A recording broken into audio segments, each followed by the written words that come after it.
Praise the lord. ఈరోజు దేవుని వాక్యం యోహాను 4:20.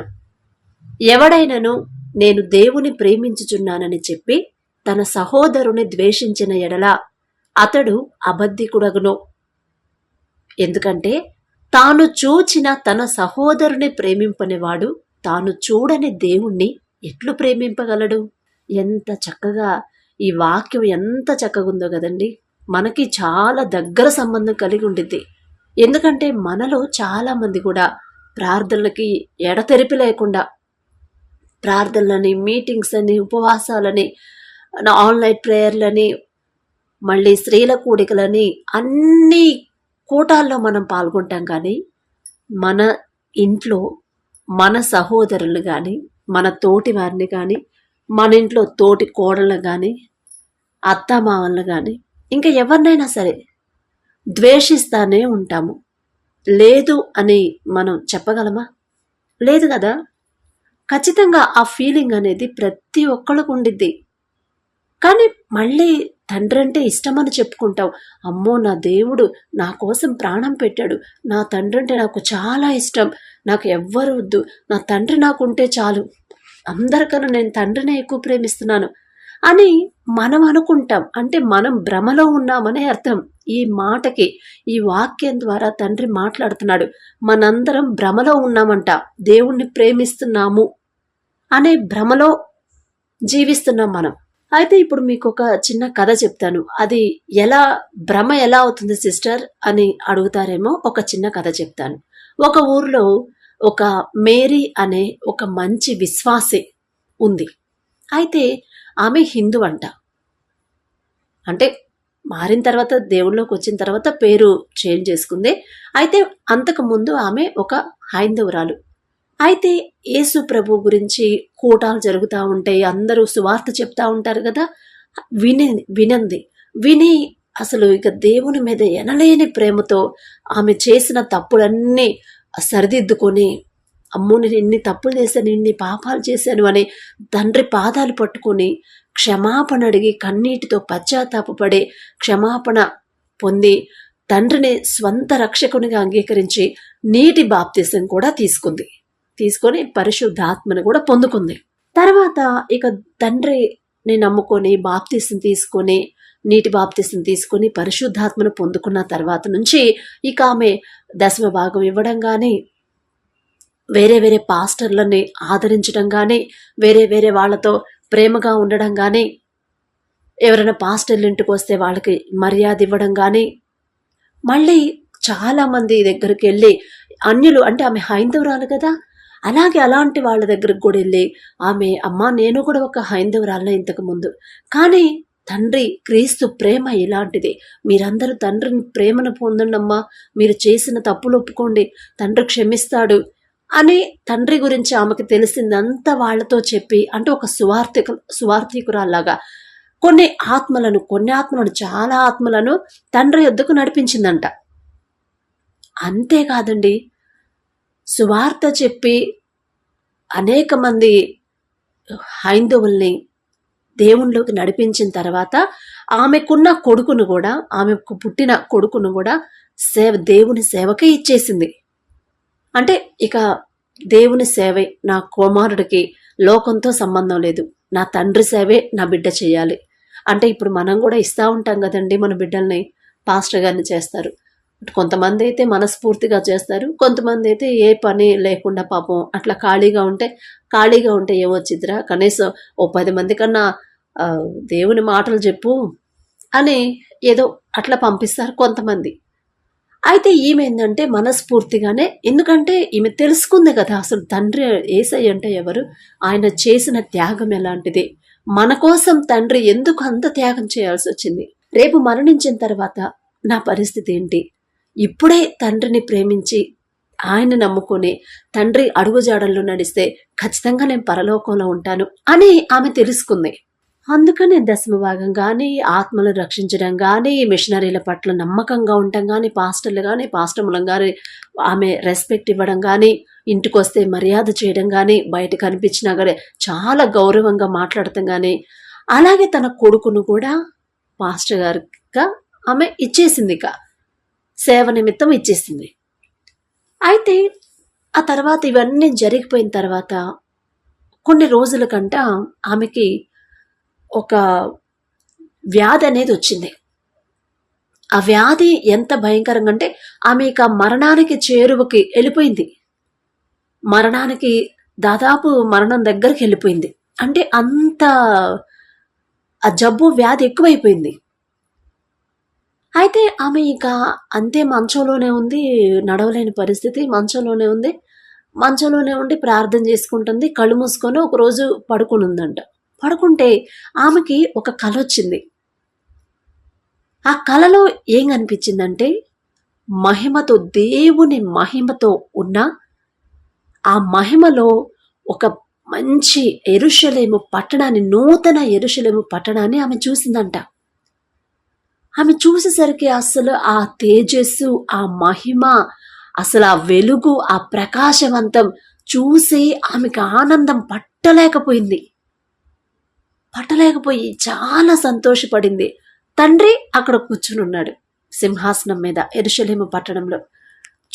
చూసి ప్రభువా, నేను ఇక్కడికి రావాలని ఇప్పుడే నేను ఇక్కడికి వస్తానయ్యా, మీ దగ్గరకు నేను వస్తాను, అంత మంచి ఆ తేజస్సుమయమైన ఆ యెరూషలేములోకి నేను వస్తానయ్యా అని చాలా సంతోషంగా చెప్పిందంట. అలాగే ప్రభువా, మరి నేను మీ దగ్గరకు వస్తాను, మరి నా పిల్లలు ఉన్నారు కదా, వీళ్ళందరినీ నీ చేతుల్లో పెడుతున్నాను, నేను మాత్రం మీ దగ్గరకు వస్తానయ్యా, నాకు ఆశగా ఉందయ్యా అని చాలా సంతోషంగా చెప్పింది. అయితే తండ్రి ఒకే ఒక్క మాట అన్నాడంట, అమ్మా, ఎవరు నువ్వెవరు నాకు తెలియదే, నువ్వు పరలోకానికి రావట్లేదమ్మా అన్నాడంట. నువ్వు పరలోకానికి రావట్లేదమ్మా, నరకానికి వెళ్తున్నావు అని చెప్పాడంట. ఇక ఆమె స్టన్ అయిపోయింది. అదేంటి ప్రభువా, నేను నరకానికి వెళ్ళడం ఏంది? ఇప్పుడు మరి నేను నరకానికి వెళ్తే ఈ యెరూషలేము, ఈ పట్టణం అంతా నాకెందుకు చూపిస్తున్నావు? అయితే తండ్రి చెప్తున్నాడు, ఇదిగో నీ కనపడే ఈ పట్టణం నూతన యెరూషలేము, ఇదంతా నీ కొరకు నేను సిద్ధపరిచాను, నువ్వు రావాలని ఇవన్నీ నేను ఏర్పాటు చేసి పెట్టాను, కానీ నువ్వు రావట్లేదమ్మా ఇక్కడికి. ఆ యెరూషలేములోకి నువ్వు వచ్చే అర్హత, నీకు ఆ అర్హత లేదమ్మా, నువ్వు నరకానికే వెళ్తున్నావు అని చెప్పాడంట. ఇక ఆమెకి ఏం చేయాలో అర్థం కాలే. ఇదేంటి, నేను అంత సేవ చేశాను, ఇక ఆమెకు అర్థం కాల. దర్శనంలో నూతన యెరూషలేము కనిపించింది అంటే నేను ఇక దేవుణ్ణిలో ఉండిపోయాను, తండ్రి నమ్ముకున్నాను, మంచి పనులు చేశాను కదా అనుకుని, సడన్ గా తండ్రి ఆ మాట అనేసరికి ఇక ఆమెకు అర్థం కాల. అయితే ఆమె అడుగుతుంది యేసు ప్రభు వారిని. ఏమని అడుగుతుందంటే, అదేంటి ప్రభువా, నేను నీ బిడ్డనే, మీ బిడ్డనయ్యా, నేను ఎలాగ నరకానికి వెళ్తాను? మీ బిడ్డను కదయ్యా, మీ అడుగు జాడలో నడిచాను కదా, ఎన్నో ఆత్మలను రక్షించాను, ఆఖరికి నా కొడుకును కూడా మీ సేవకే ఇచ్చాను కదా అని ఆమె తండ్రికి చెప్తుంది. అయితే దేవుడు ప్రభు అయిన యేసుక్రీస్తు వారు ఒక మాట అన్నాడు, లేదమ్మా, నువ్వు నా బిడ్డవు కాదు, నువ్వు నరకానికి చెందిన బిడ్డవే. అంటే అదేంటి ప్రభువా, ఎందుకని, నేను ఏం తప్పు చేశానయ్యా అంటే, అప్పుడు ఆమె చేసిన తప్పెందు చూపిస్తున్నాడు. నువ్వు నీ పెద్ద అక్కని ద్వేషిస్తున్నావు, ఆమెతో మాట్లాడి నువ్వు ఎన్ని రోజులైంది, నువ్వు గుర్తు చేసుకో. ఆమెతో మాట్లాడుతున్నా, నువ్వు సేవ చేస్తున్నావు, ప్రార్థనకి వెళ్తున్నావు, దశమ భాగం ఇస్తున్నావు, సేవకుల్ని ఆదరిస్తున్నావు, గౌరవ మర్యాదలు అన్నీ ఇస్తున్నావు, కానీ నీ అక్కని నువ్వు ఎందుకు ద్వేషిస్తున్నావు? ఆమెతో మాట్లాడకుండా ఎన్ని రోజులైంది? ఆమెతో నువ్వు మాట్లాడి ఎన్ని సంవత్సరాలైంది? కాబట్టి ఆమెతో మాట్లాడి నువ్వు ఎన్ని సంవత్సరాలైందో నువ్వు గుర్తు చేసుకో. అందుకే నువ్వు నరకానికి వెళ్తున్నావు, ఎందుకంటే నువ్వు రక్షించబడ్డావు, నీ అక్క హైందవురాలుగానే ఉంది, మరి ఆమె పట్ల నీకు శ్రద్ధ ఉందా? ఆమెను ఎందుకు ద్వేషిస్తున్నావు? ఆమెను ప్రేమించాలి కదా. నీ కళ్ళ ముందున్న నీ అక్కనే నువ్వు ప్రేమించలేకపోతే నన్ను ప్రేమిస్తున్నావని నేను ఎలా అనుకోవాలమ్మా అని తండ్రి చెప్పేసరికి ఇక ఆమెకి ఏం చేయాలో అర్థం కాలేదంట. అర్థం కాక తండ్రి పాదాలు పట్టుకొని, అయ్యో ప్రభువా, నన్ను ఇప్పుడే మరణానికి అప్పగించొద్దు, నేను ఇంకా పాపంలోనే ఉన్నాను, నేను పరిశుద్ధురాలుగా మారిపోయాను అనుకున్నాను నేను, కానీ కాదు తండ్రి, నేను ఇప్పుడే నాకు మరణాన్ని ఇవ్వద్దు, దయచేసి నన్ను క్షమించండి అయ్యా. నా అక్కతో నేను మాట్లాడాలి, నా చెల్లితో నేను మాట్లాడాలి, ప్రేమతో మాట్లాడి ఆమె మీద నా ద్వేషాన్ని తీసేసుకుంటున్నాను, ఆమెతో సమాధాన పడాలి, ఆ తర్వాత నా ప్రాణాన్ని తీసుకోయ్యా అని ఆమె బతిమలాడుతుందంట. తండ్రిని బ్రతిమలాడుతుంది. అప్పుడు ఇక ఆమెకి కలలో నుంచి మెలకు వచ్చింది. మెలకు వచ్చి చూస్తే ఆమె పడక మీద ఉంది, మంచం మీద ఉంది, ఎవ్వరు లేరు చుట్టూరు, ఒక్కతే ఉంది. ఆమె అది నిజం అనుకుంటుంది, అది కళ అని అనుకోవట్లా, నిజమే అనుకుంది. గబక్కన సడన్ గా కళ్ళు తెరిచి చూస్తే అప్పుడు అది కళ అని అర్థమైంది. ఇక అప్పుడు ఆమెకు అర్థమైంది, ఓహో, ఇందుకు నేను ఇంత సేవ చేసి ఇన్ని ఆత్మలను రక్షించినా, ఇంతమంది పాస్ట్ ప్రతి ఒక్కరికి నేను గౌరవ మర్యాదలు ఇచ్చినా, నా కొడుకుని, నా సొంత కొడుకునే దేవుని సేవకిచ్చినా కూడా నేను మా వాళ్ళనే ప్రేమించలేకపోతే, వాళ్ళ మీద ద్వేషం పెట్టుకుంటే ఇక నా పరిస్థితి నేను మరణించిన తర్వాత అదే కదా జరిగేది. నా తండ్రి నన్ను ఆ నూతన యెరూషలేము పట్టణంలోకి నన్ను అడుగు పెట్టనివ్వడు కదా. నేను ఎంత సేవ చేసినా నా అక్కను నేను క్షమించలేకపోతున్నాను, నా చెల్లినే నేను క్షమించలేనప్పుడు, నా అన్ననే నేను క్షమించలేనప్పుడు నన్నెలా క్షమిస్తాడు నా తండ్రి? ఇంత కష్టపడింది నరకానికి వెళ్ళడానిక కాదు కదా. అది దేవుని చిత్తం. నా తండ్రికి నా మీద ప్రేమ ఉంది కాబట్టి ఆ తప్పు తెలిసేలా చేశాడు అని ఆమె రియలైజ్ అయింది. ఎప్పుడైతే ఆమె రియలైజ్ అయిందో మంచం మీద ఉండే, ఇక ఆమెకు వచ్చిన జబ్బు, ఆమెకు వచ్చిన వ్యాధి చిన్న చిన్నగా తగ్గడం స్టార్ట్ అయిందంట. అసలు మరణం దాకా వెళ్ళిపోయింది మనిషి. అలాంటి మనిషికి ఎప్పుడైతే తండ్రి ఆ దర్శనం చూపించాడో, ఇక ఆమె పశ్చాత్తాప పడాలి అనే మనసు ఎప్పుడైతే ఆమెకు వచ్చిందో అప్పుడు తండ్రి మళ్ళీ ఆమెకి సమయాన్ని ఇస్తున్నాడు. ఆ తప్పు సరిచేసుకునే సమయాన్ని తండ్రి ఇస్తున్నాడు. తండ్రి ప్రేమ అలాంటిది. ఆయన తండ్రిని నమ్ముకొని, తండ్రిని ఆరాధిస్తా, తండ్రి ఎప్పుడు తండ్రికి ప్రార్థన చేస్తా ఉండి, మనలో ఇలాంటి మైండ్ సెట్ ఉంటే తండ్రికి నచ్చదండి. మనం ఎంత కష్టపడి ప్రార్థనలు, ఎన్ని ఉపవాసాలు ఉన్నా కూడా, ఎంత భారమైన ప్రార్థన చేసినా మన లైఫ్ స్టైల్ అనేది, మన జీవితంలో క్షమాపణ అనేది లేకపోతే అది ఎవరినైనా సరే, మన సహోదరులు, మన తోడబుట్టిన వాళ్ళైనా, మన స్నేహితుల్లో అయినా, మన బంధువులైనా సరే, చుట్టాల్లో ఒక్కోసారి కొంతమందికి గొడవలు అవుతాయి. ఎప్పుడో పూర్వకాలంలో అమ్మమ్మల కాలంలో జరిగిన గొడవలు కూడా మనసులో పెట్టుకుని ఇప్పుడు కూడా ద్వేషిస్తూ ఉంటారు కొంతమంది. అది తండ్రి మనసు కాదండి. నువ్వు నీ సహోదరుని ప్రేమించకుండా దేవుని నన్ను ప్రేమిస్తున్నావంటే నేను ఎలా నమ్మాలి? నీ కళ్ళ ముందున్న నీ అన్నని, నీ తమ్ముడిని, నీ అక్కని, చెల్లినే నువ్వు ప్రేమించలేకపోతే అసలు నీ కంటితో నన్ను చూడలేవు.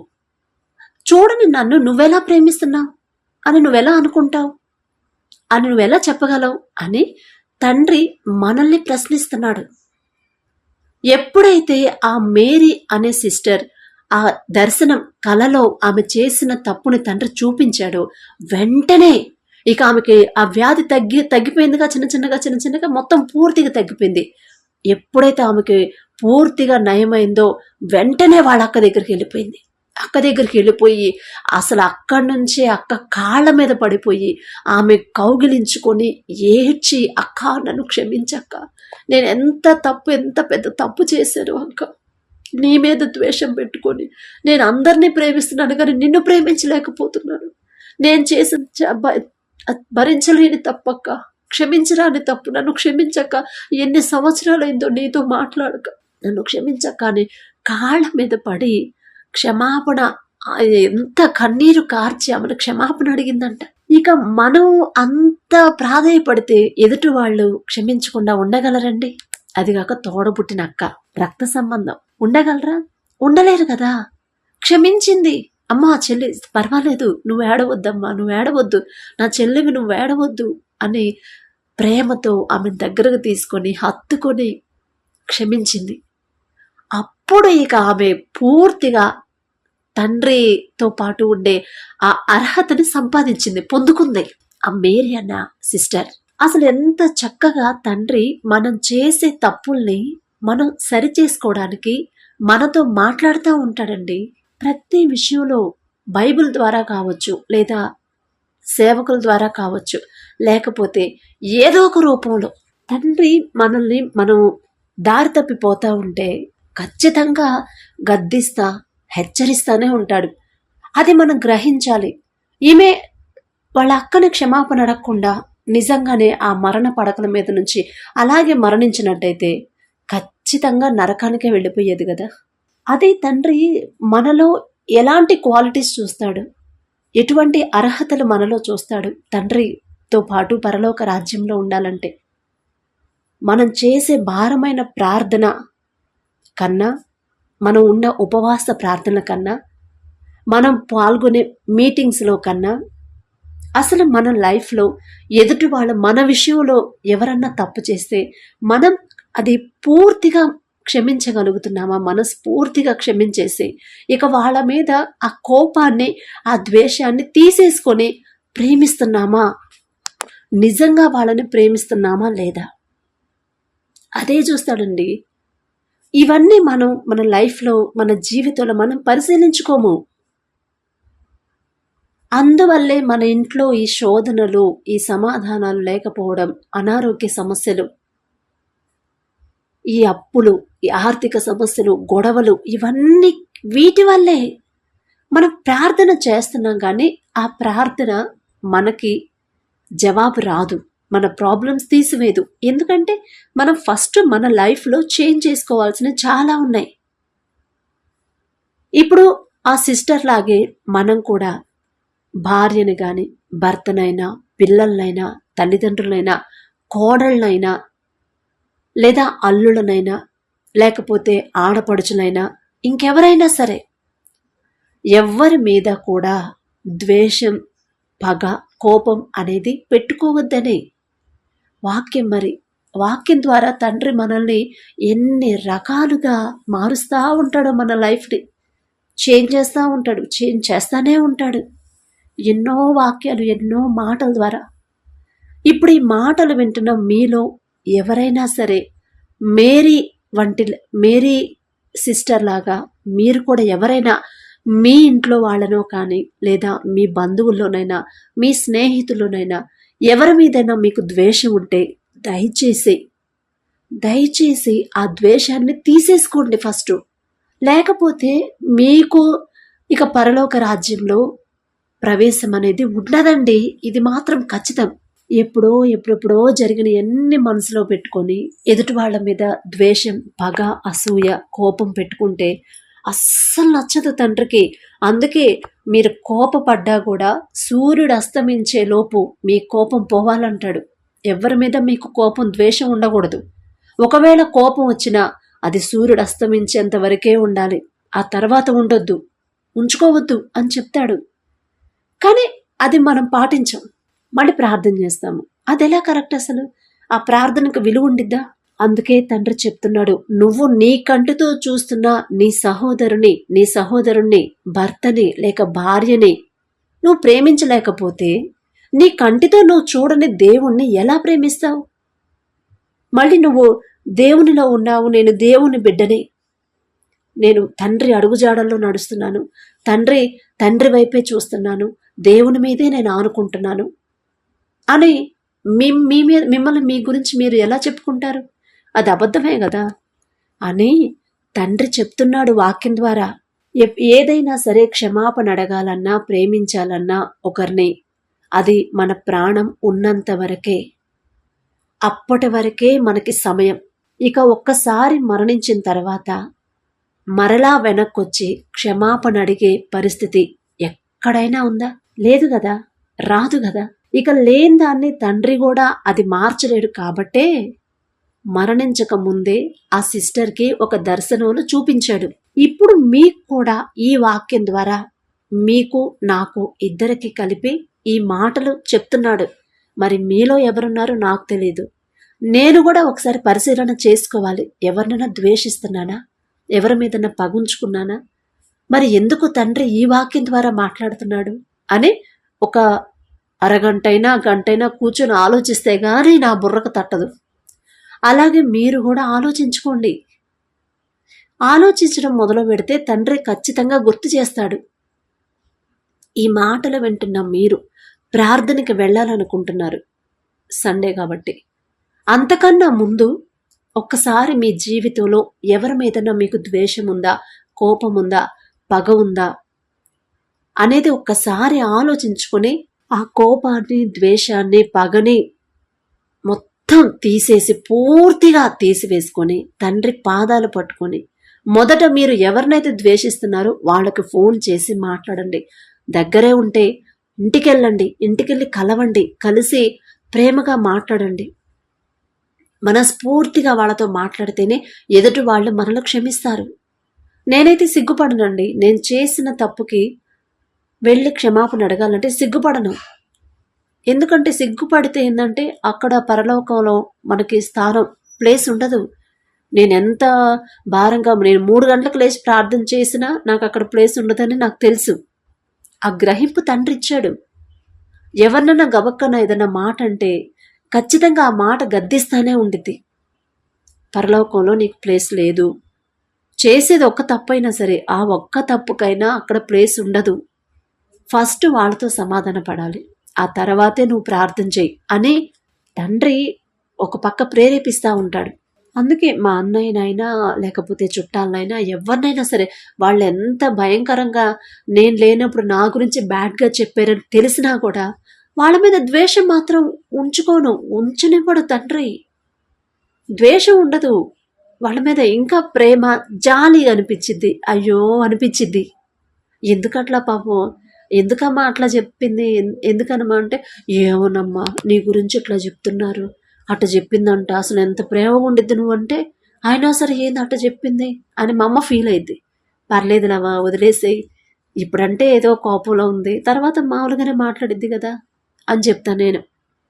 అలాంటి మనసు తండ్రి ఇచ్చాడండి. అదే మనసు మీకు కూడా ఇస్తున్నాడు ఇప్పుడు. ఎవరో ఏదో అన్నారని వాళ్ళ మీద ద్వేషం, అసలు మన ఇంట్లోనే, మీ ఇంట్లోనే, మీ కుటుంబంలోనే చూసుకోండి ఒకసారి. అందరితో మీరు సమాధానంగా ఉన్నారా? మీ ఇంట్లో ఎంతమంది ఉంటారో నాకైతే తెలియదు, కానీ తండ్రి చూస్తున్నాడు. మీరు చేసే ప్రార్థన వింటున్నాడు, మీరు చేసే పనులు చూస్తున్నాడు. మీ మనసులో ఎవరి మీద ద్వేషం ఉందో తండ్రి చూస్తున్నాడు. తండ్రికి తెలుసు, అందుకే మిమ్మల్ని గద్దిస్తున్నాడు. తండ్రి మాట విని ఆ మాట ప్రకారం లోబడి ఆ ప్రకారంగా నడుచుకుంటేనే మనకి సమస్తము సమకూరుస్తాడు తండ్రి. మనం ఇక అడగక్కర్లేదు.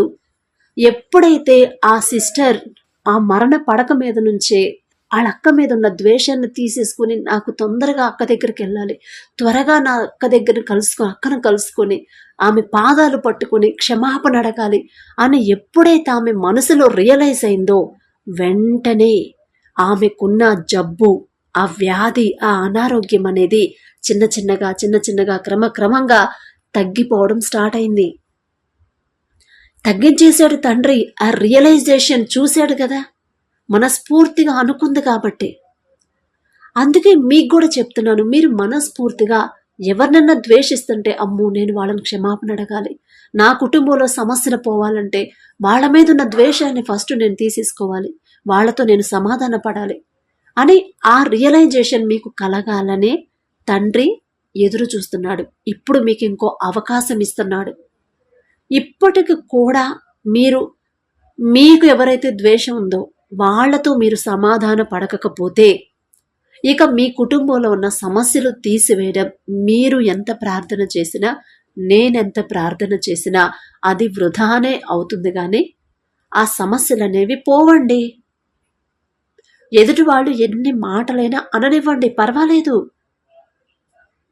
మీ మనసులో వాళ్ళ మీద కోపం, ద్వేషం అనేది ఉండకూడదు. వాళ్ళు మనకి కీడు చేసినా పర్వాలేదు, వాళ్ళని క్షమించే మనసే తండ్రికి ఇష్టం. అలాగైతేనే ప్రార్థన చేయండి, అలా ఆ మనసు ఉంటేనే ఉపవాసం ఉండండి. ఎదుటి వాళ్ళని పూర్తిగా క్షమించి వాళ్ళ మీద ఉన్న కోపాన్ని పూర్తిగా తీసేసుకునే మైండ్ ఉంటేనే మీరు మీటింగ్స్కి వెళ్ళి వాక్యం వినండి. అసలు ఆ మనసే లేకుండా మీరు ఎన్ని మీటింగ్స్కి వెళ్ళినా, ఎన్ని వాక్యాలు విన్నా, ఎన్ని వారాలు చర్చికి వెళ్ళినా అదంతా వ్యర్థమే. అసలు ఆ సిస్టర్ ఆమె కన్న కొడుకును కూడా సేవకిచ్చింది, అయినా సరే నీకు ఇక్కడ పరలోకంలో నీకు ప్లేస్ లేదమ్మా అని ఖరాఖండిగా చెప్పేశాడు. అదేంటి ప్రభువా, నేను ఇన్ని కార్యాలు, ఇన్ని మంచి పనులు, దశమ భాగం ఇస్తాను, నా కొడుకునే ఇచ్చాను సేవకి, నా కొడుకు పెళ్లి చేయలేదు, లోకాసులకు దూరంగా ఉంచాను, మీ సేవకి ఇచ్చాను కదా, అలాంటిది మీ పాస్టర్లో కూడా నేను ఎంత గౌరవ మర్యాదంగా చూశాను, నేను ఎన్ని ఆత్మలను రక్షించాను ప్రభువా, నేను గుర్తులేదా మీకు, నాకు ప్లేస్ లేదంటారేంది అని ఆమె అడిగింది. అప్పుడు ఏం చెప్పాడు తండ్రి, ఇదంతా సరేనమ్మా, అవన్నీ తీసి పక్కన పెట్టు, నీ మనసులో నీ అక్క మీద నీకు కోపం ఉందా లేదా, నీ తోటి వారి మీద, నీ బంధువుల మీద నీకు ద్వేషం ఉందా లేదా, వాళ్ళతో మాట్లాడి ఎన్ని రోజులు అవుతుంది, ఒకసారి గుర్తు చేసుకో. మీ అక్కతో మాట్లాడి ఎన్ని రోజులైంది, ఎన్ని సంవత్సరాలైంది అని మిమ్మల్ని అడుగుతున్నాడు. ఇక్కడ సిస్టర్ని కాదండి, ఈ మాటలు వింటున్న మిమ్మల్ని అడుగుతున్నాడు తండ్రి. మీరు మీ సహోదరితో, మీ సహోదరుడితో, మీ అక్క, చెల్లి, తమ్ముడు, అన్న, వదిన, ఆడపడుచులు, అమ్మ, నాన్న, అత్త, అందరు రిలేషన్స్, వాళ్ళతో మాట్లాడి ఎన్ని రోజులైంది. ఫస్ట్ వాళ్ళతో సమాధానం లేకుండా ఇంట్లో ఉన్న సమస్యలు పోవాలని మీరు ఎలా అనుకుంటారు? మీరెంత ప్రార్థన చేసినా ఆ ప్రార్థన నేను వినను, మీరెవరో కూడా నాకు తెలియదు అని తండ్రి చెప్తున్నాడు. కాబట్టి ఈ మాటలు విన్న తర్వాత అయినా మీరు ఒక్కసారి కూర్చొని ఆలోచించుకోండి. మరి మీ ఇంట్లో మీరు ఎవరిని ద్వేషిస్తున్నారో నాకు తెలియదు, కానీ తండ్రి తెలుసు, ఆయన చూస్తున్నాడు. ఇంట్లో శ్రమలు వచ్చాయంటే ఖచ్చితంగా అదే కారణం అయి ఉండొచ్చు. మీరేదో నరహత్యలో లేకపోతే ఇంకేదో చేయక్కర్లేదు. ద్వేషం, పగ, ఎదుటి వాళ్ళని పూర్తిగా ప్రేమించలేకపోవడం అనేది మనసులో ఉంటేనే చాలు మన కుటుంబంలో సమస్యలు రావడానికి. అవే దారి చూపిస్తాయి. సమస్యలు పోవాలంటే ఫస్ట్ మీ మైండ్లు, మన మైండ్ సెట్, మన జీవితాలు మార్చుకోవాలి. మన మనసులో ద్వేషం, కలహం, పగ అవి ఉండకూడదు.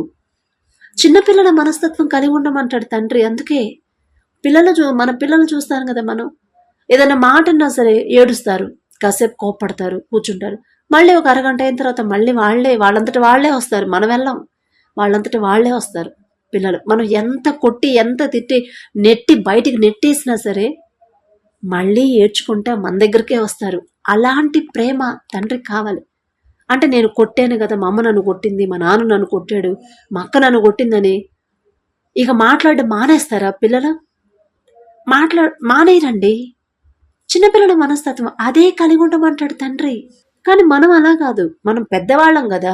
మనం మరి భార్య, అమ్మ, నాన్నలు అయిపోయిన తర్వాత, ఇంకా అమ్మమ్మ, తాతయ్య అయిన తర్వాత ఇంకా ద్వేషం అదే ఉండిపోయింది మన మైండ్లో.